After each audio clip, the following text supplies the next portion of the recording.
Hello and welcome to the 2019 GR Supra GT Cup. It's time for the next round of the 2019 series. My name is Tom Brooks. Alongside me for this event is Chaz Draycott. And Chaz, we've had some very exciting racing so far. As we go in to look at the point standing so far, it's going to be interesting to see how these drivers will fare here for the next round. Yeah, definitely, and as we've been saying beforehand, it's a one-make series, so it means that it's more down to the driver's skill than anything else. All the cars so even in this championship, so like we say, skill level is going to be the key factor here. Looking at the points, they have been very, very tight between a couple of positions that we've been looking at. I believe it was 7th and 8th position, we were talking about them just before we came on, PCM, STJ and PR1 Iosette, only 2 points apart despite having 7,400 points each. Pirata, of course, leading the way on 8,614, TRL Lightning and Williams Koke not too far behind as well, giving him a good run for his money. Exactly, and anything can change over the course of this race as well. You can see a little bit further down the order, just on the fringes of the top 10, you've got TRL Shusu and Pescaro there, who has actually been very quick so far at this round as well, so keep an eye out for him. You can see a little bit further down the order a few drivers who are a little bit out of touch with things, but nonetheless, still plenty of time for them to try and turn things around here for the GR Supra GT Cup. So, where are they going to be racing, I hear you ask? Well, it is the Tokyo Expressway South Inner Loop, and this is going to be a very exciting challenge, unique challenge for these drivers to be competing in here in these Toyota Supra machines. So let's have a closer look, shall we, at this Tokyo Expressway circuit. It's based in real life in some circumstances. It's a fictional track on GT Sport, as you can see, and it's 6.5 kilometres long, an anti-clockwise layout, this one. Some fast corners here, Chaz, but some a little bit slower, a little bit tighter and twistier. Yeah, and that's the beautiful nature that we get from a lot of street circuits as well, is you have quite a lot of straight sections going into very tight, usually 90-degree right-handers, left-handers. Look at the elevation change as well. 24 metres it is here. Doesn't sound like a massive amount, but when you're in the car and you're in the sim, then you will feel that, especially when you're trying to go uphill. Of course, there's a big tunnel in the middle section as well, so visibility is not going to be of the highest regard down there. No, certainly isn't. Well, let's take a closer look at the corners, shall we? As you said, anti-clockwise layouts and some of those tighter and twisty corners, turns 2, 3, 4 and 5. Very, very tight, very much one at a time through there, unless some of the drivers can make some audacious moves. Then you go through turn 6 all the way up to turn 11. It's effectively flat out through there, but as Chaz mentioned, that tunnel as well is going to make things very interesting. They go hard on the anchors into that hairpin, a crucial overtaking opportunity at turn 11. And of course, it's quite steep downhill as well. So they'll be gaining speed all the way throughout it, if anything. Turn 1 as well, you've got to have a lot of commitment through there. We've seen a lot of drivers actually turn in a little bit early and clip the wall. It's easy to do. I mean, I'd probably do it if it was me giving it a go as well. But that is another part of the fact that it's a street circuit. No runoff areas, no grass, no gravel. If you get it wide, you are going in the wall. Quite. Some of them have got away with it, some of them haven't. Absolutely. Well, let's have a closer look, shall we, at the regulations and such like for this race then, and find out exactly what these drivers are going to be contending with. There's a 10-minute qualifying session they've already competed in, so we know how the grid lines up. 5 laps, though, here at this Tokyo Expressway circuit, so not a big amount of time for these drivers to make up positions if they've qualified a bit further down the order. Yeah, definitely, and of course with it being a street circuit, again, bringing it back to that, it's the fact that they may not get as many chances around here to make moves, so qualifying is made more important by that. Very close to out qualifying as it looks as well. And of course, fuel consumption and tyre wear, they're 2 factors we were discussing beforehand. 28 times on the tyre wear seems like quite a lot, but obviously it means that tyre wear is still going to be a good factor over the course of a short race. And as we'll see by the strategy these guys have, it is very straightforward. It's just a straight 5-lap race, but we just need them to think about the tyres as it gets towards the end of the race. Someone could go for it at the very beginning, as you said to me earlier, and then have nothing to defend with when it comes to the end. So it could be a different... Well, it's just all about mentality, I think, at the beginning of the race. Exactly, yeah. It's the sort of risk over reward thing, isn't it? If you push in the early stages, you're going to have no tyres left, and if somebody else has conserved their tyre life, perhaps even has a less aggressive driving style, that will mean, of course, they've got more rubber underneath them, and then, of course, be in a better position to attack in the closing stages of the race. Anyway, speaking of the race, enough talking about it. Let's get ready to go to the track, shall we?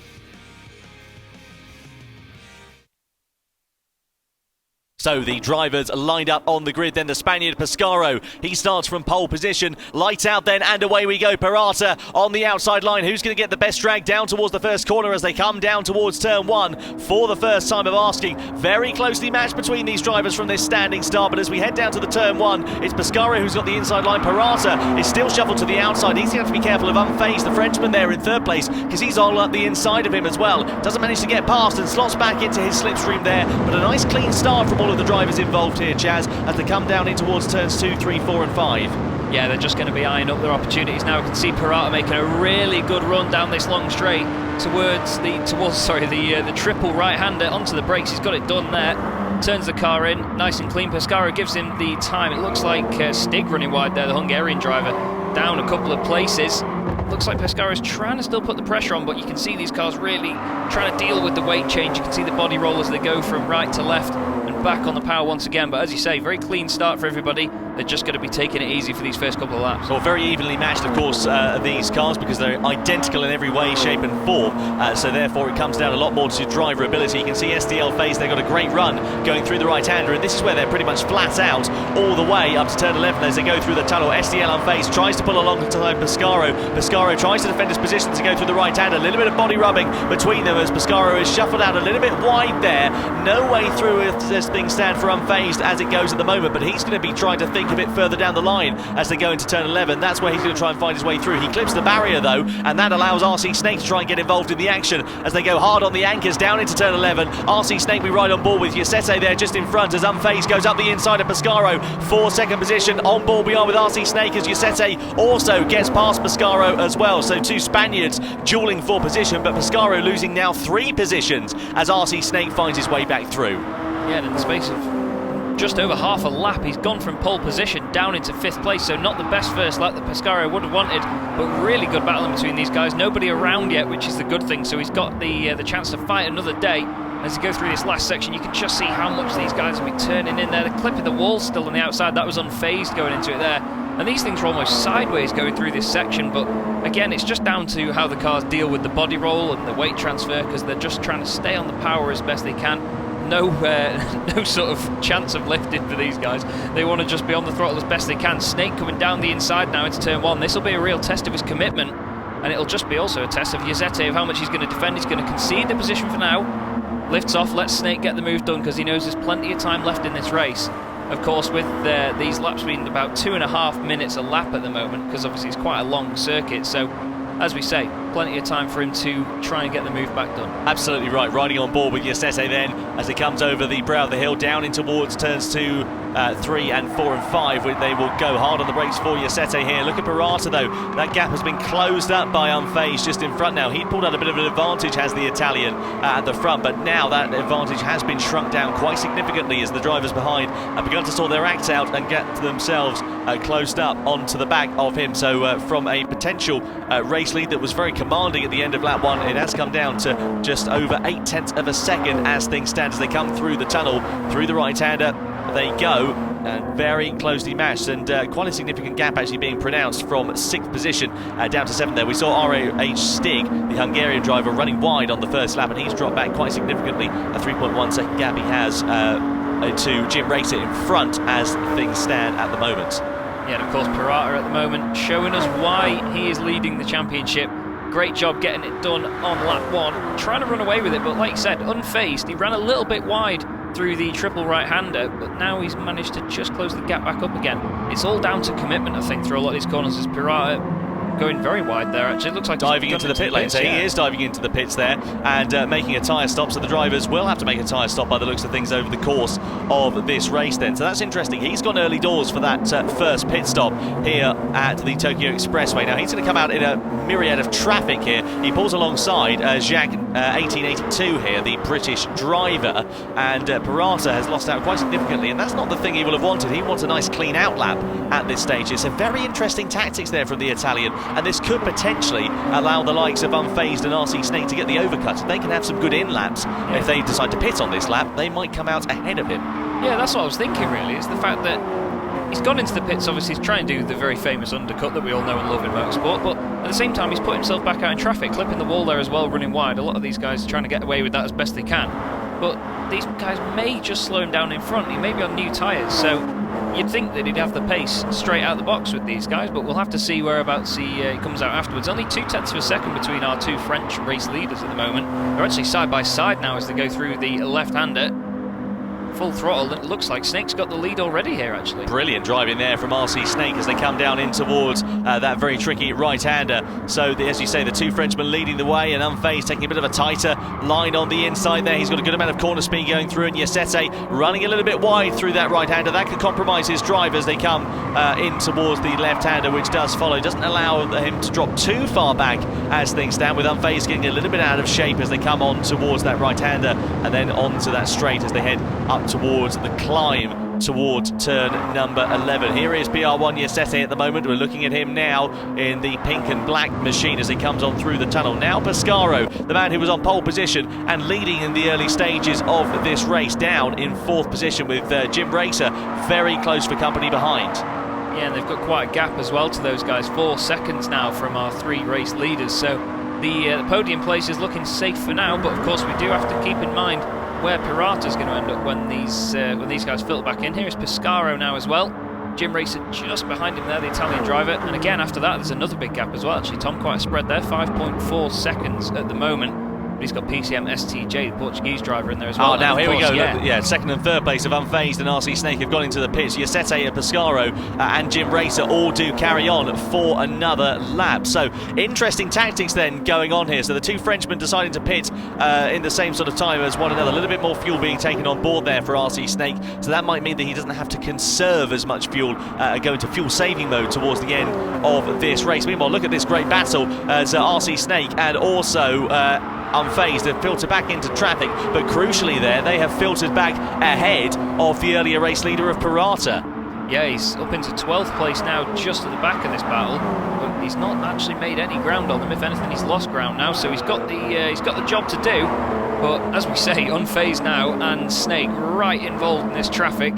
There's a really long train of cars here. This goes back from, well, it's Surf and Seika there in 6th place. And you can see there's only tenths of a second between all of them, all the way down to Tonichi Prani in 15th place as well. So really close battle, and as we expected from this one-make series. Completely there. There is Samango as well. He was defending from Unfazed at the moment. The CD95 there on the outside. The Austrian driver having to succumb to the pressure of the Spaniard, who now gets ahead, and Unfazed also trying to make a bit of a move as well. He pulls towards the outside. The advantage here is he's got the slipstream of Samango in front of him there as well. He is now ahead of Nassini, and he's up inside the top 10 for the first time following his pit stop, but RC Snake is also trying to follow him through there as well. Samango goes for the outside line, Unfazed up the inside into 7th place. RC Snake follows his compatriot through there as they go through the right-hander, past the docks as well, then through the left. Brilliant bit of driving there, and these two Frenchmen working together very nicely on their outlap. Yeah, Snake's just going with him at the moment. You'd think that he was going to try and follow him all the way to the very end of the race, then get the move done last second, but Unfazed is really living up to his username at the moment, isn't he?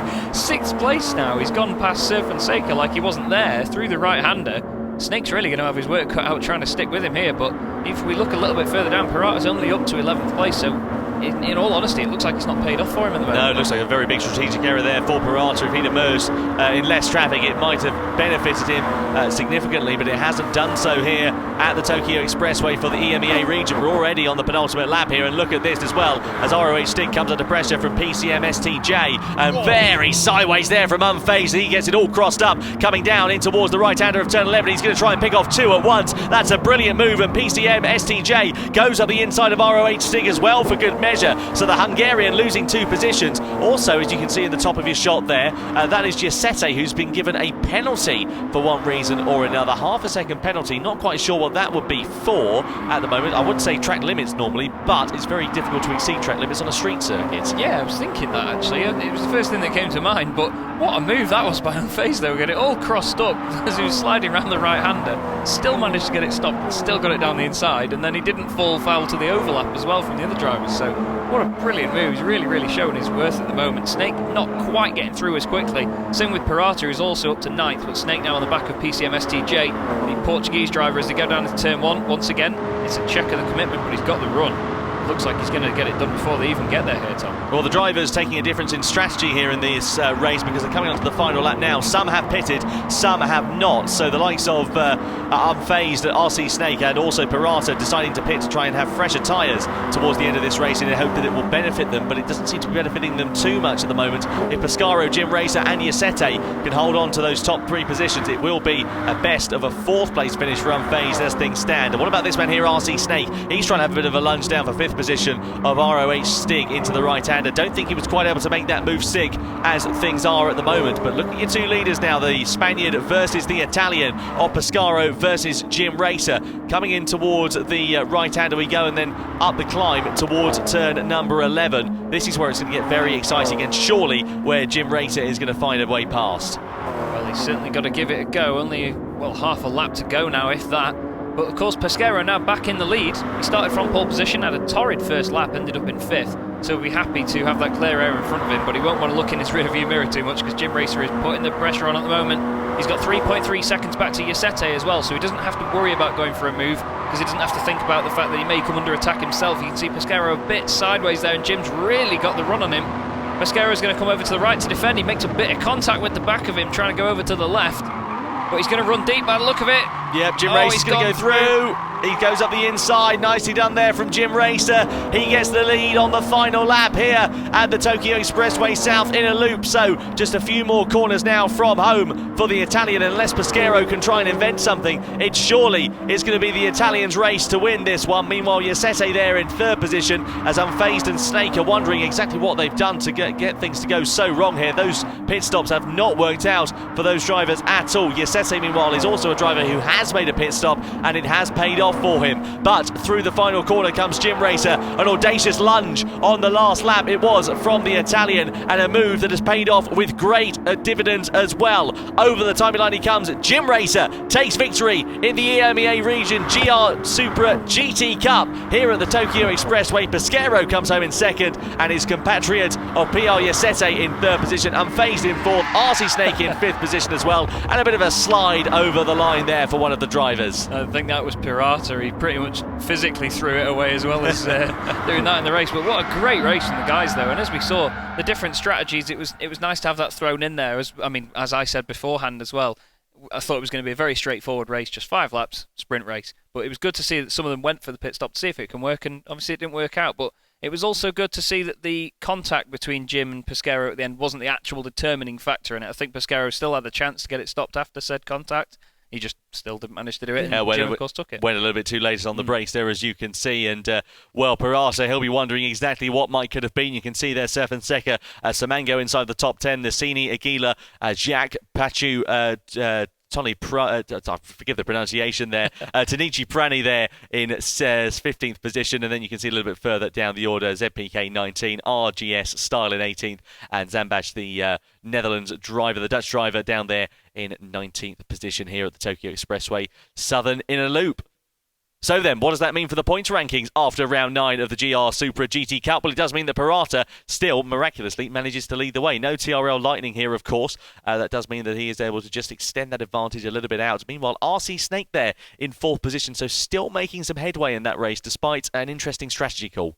Yeah, of course, and it was interesting to see whether it would work out for them or not. I mean, you've got to take the risk sometimes in motorsport, that's how it is. And of course, he's still up there in the standings, so he won't be too disheartened by the fact that it didn't completely come off for him there, but I'm pretty sure that he's going to keep that in mind for the next time they go to one of these circuits. Yeah, exactly. Great news also for Jim Racer there. He manages to leapfrog Pescaro in 10th and 11th, and also ROH still getting himself ahead of GT Zocca, 14th and 15th position there in the standings as things go. So, anyway, the GR Supra GT Cup now sits for our final round of the series on the 7th of September. Whatever you do, don't miss it. It's going to be an absolute cracker.